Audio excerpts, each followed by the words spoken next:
لعيبة كتير في الوطن العربي مستواهم يخليهم ينافسوا في بطولات عالمية، بس المشكلة إنهم ما أخدوش فرصة. وبصراحة الفرصة دي ما بتجيش بسهولة، وخصوصا إن البطولات الكبيرة بقت محصورة في الأندية وشركات الرعاية.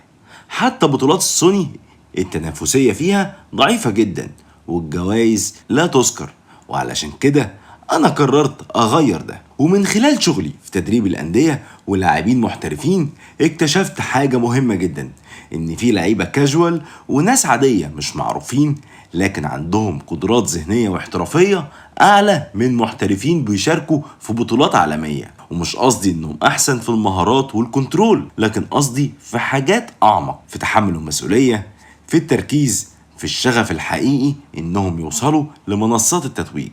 وعلشان أكون واضح اسمحوا لي أحكي لكم عن آخر تجربة شخصية أخدت منها الدرس ده. من فترة اتشرفت بفرصة تدريب نادي ستاليونز في الدوري السعودي، وكنت المدرب لفريق السيدات، والتجربة كانت قوية جدا ووصلنا بيها لدور 16 في الدوري. ودي كانت مرحلة كويسة جدا بالنظر للمستوى اللي بدأنا منه، بس كانت مرحلة كويسة لأي نادي لأن كان في مئات النوادي واللاعبين المشتركين. أما بالنسبة لنا كان هدفنا هو تحقيق اللقب، خصوصا إن النادي قدم كل الدعم عن طريق أستاذ خالد المنصور رئيس النادي ولاعب المنتخب السعودي الأسبق. ولكن للأسف خرجنا من دور ال16، مش لأسباب فنية ولكن لأسباب ذهنية تتعلق بالالتزام وتحمل المسؤولية. وده مش تقليل من أي لاعب، لكن عشان أقول إن الاستهانة بالتحضير وقلة التركيز قبل الماتشات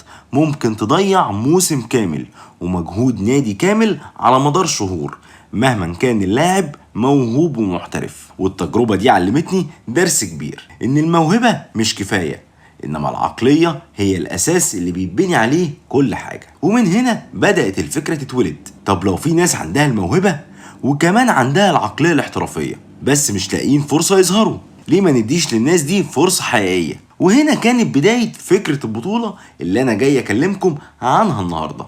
بس قبل ما نبدأ ما تنساش اللايك والاشتراك، ويلا بينا نبدأ وتعالوا نحكي قصة البطولة من أولها. أنا مؤمن بحاجة مهمة، إن اللاعب القوي لازم يتشاف ويتعرف. علشان كده أنا قررت أعمل البطولة دي، بس مش بطولة والسلام، بطولة هتجمع لعيبة من مختلف الدول العربية وعلى كل المنصات. بطولة هتتذاع بالكامل على القناة من أول لحظة فيها لحد النهاية بشكل يومي. بطولة هيشوفها بعض الأندية لاختيار لعيبة، وهيكون فيها كمان تحليل للمباريات وتعليق على بعض المباريات القوية واستعراض لكل أهداف البطولة. بطولة هيكون فيها الاشتراك بشكل مجاني تماما، وفي نفس الوقت فيها جوائز حقيقية مني ومن المعلنين.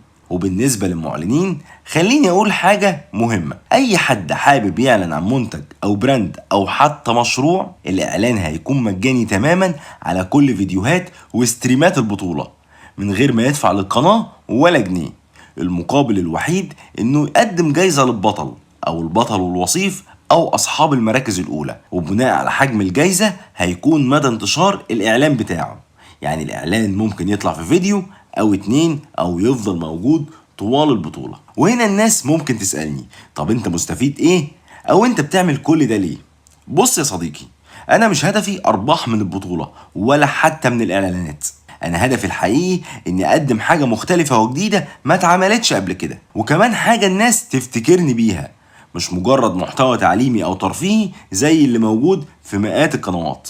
وهدفي التاني إني أكون حلقة الوصل بين الأندية اللي بتدور على مواهب وبين لعيبة جامدة فعلا بس لسه ما أخدوش فرصتهم.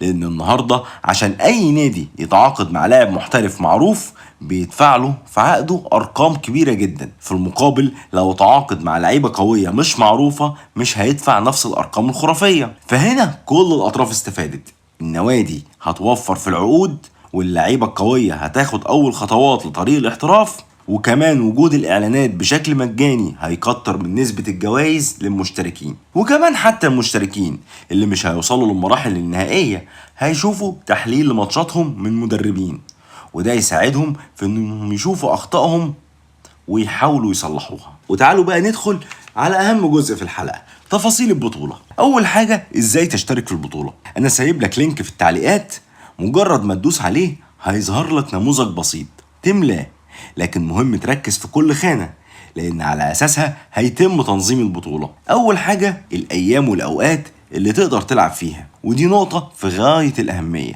لاننا عاملين حسابنا نراعي ظروف الناس كلها. بس في الأغلب البطولة هتتلعب أيام الخميس والجمعة والسبت من كل أسبوع. تاني حاجة الاسم، لازم اسمك يكون واضح لأن ده هو اللي هنستخدمه في ترتيب الجداول وعرض النتائج، ويفضل يكون بالإنجليزي. تالت حاجة ال EAID، وده مهم جدا علشان التواصل بينك وبين خصمك يكون سهل ولازم تكتبه صح 100%. رابع حاجة المنصة اللي بتلعب عليها، سواء اكس بوكس جيل قديم او جديد، بلاي ستيشن 4 او 5 او حتى بي سي، لان المعلومات دي بتساعدنا نوزعك في مجموعتك مع ناس بنفس المنصة، لان الجيل القديم في بطولة لوحده والجيل الجديد في بطولة لوحده، فاي اختلاف او خطأ مش هتعرف تشارك. خامس حاجة وسيلة تواصل مباشرة زي رقم الواتساب بالمفتاح الدولي، وده الافضل، او لينك لحسابك على فيسبوك او انستجرام او ديسكورد علشان نقدر نوصلك بسهولة وقت الجداول والماتشات. سادس حاجة الدولة اللي بتلعب بينها لاننا بنراعي فرق التوقيت والسيرفرات كمان. سابع حاجة مستواك في الديفيجن رايفلز اللي في الوقت الحالي، لان التوزيع في المجموعات هيكون على حسب المستويات، وضروري تكتب الرقم صح لان في اي وقت لجنة التحكيم هتطلب شير سكرين للتأكد، واي تلاعب بيؤدي للاستبعاد الفوري. وبعد ما عرفنا طريقة الاشتراك، تعالوا بقى ندخل على نظام البطولة كلها. اول حاجة هيتم تقسيم كل اللاعبين لثلاث مستويات. المستوى الاول ديفيجن اليت وواحد، والمستوى الثاني ديفيجن 2 و3، والمستوى الثالث والاخير من ديفيجن 4 لحد 10. البطولة هتعدي على اكتر من مرحلة.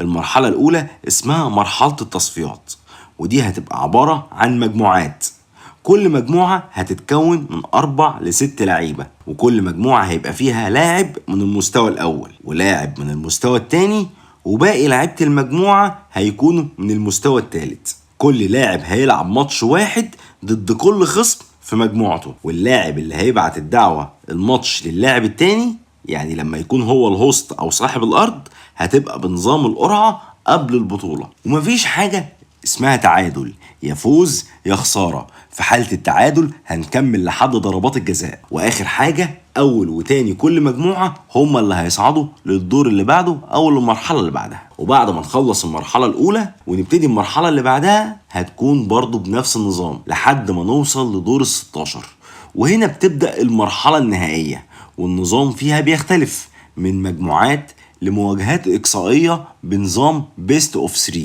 يعني كل مواجهة هتتلعب على 3 ماتشات، واللي هيفوز بماتشين من ال3 هو اللي هيصعد لحد ما نوصل لنهاية البطولة. البطولة هتبدأ من يوم الجمعة 25/7. أما بالنسبة للجوائز هيتم الإعلان عنها في الحلقات اللي جاية لحين يتم الاتفاق النهائي مع كافة الرعاة والمعلنين. والمبدأ بسيط جدا، كل ما عدد المشاركين زادوا كل ما هتزيد الفيديوهات والبثوث، كل ما هتزيد الرعاية والإعلانات، كل ما زادت قيمة الجوائز. فلازم أول ما تشوف الحلقة لازم تسجل في البطولة من خلال اللينك اللي أنا سايبهولك في التعليق المثبت، وتبعت اللينك لأصحابك علشان هم كمان يشتركوا في البطولة. وضروري إنك تتابع صفحات القناة على السوشيال ميديا وخصوصا على الفيسبوك علشان تتابع أخبار البطولة أول بأول، وتقدر كمان تشوف المجموعات والماتشات ومواعيدها. وهرجع وهقولها تاني،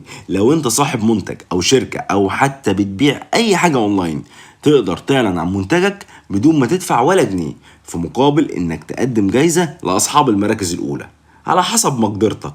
وكل ما الجايزة كانت اكبر كل ما مدة ظهور اعلانك هتكون اطول. وبالنسبة للفائز في الحلقة اللي فاتت بالتدريب المجاني هو، ولو انت كمان عاوز تاخد كورس كوتشنج مجاني اعمل كومنت على الحلقة دي، واكتر كومنت هيجيب لايكات هيفوز بتدريب مجاني 1-on-1. وهنا نكون وصلنا لنهاية حلقتنا. لو عجبك اللي شفته فانا استحق لايك محترم واشترك في القناة عشان تشوف كل الفيديوهات اللي جاية. والسلام.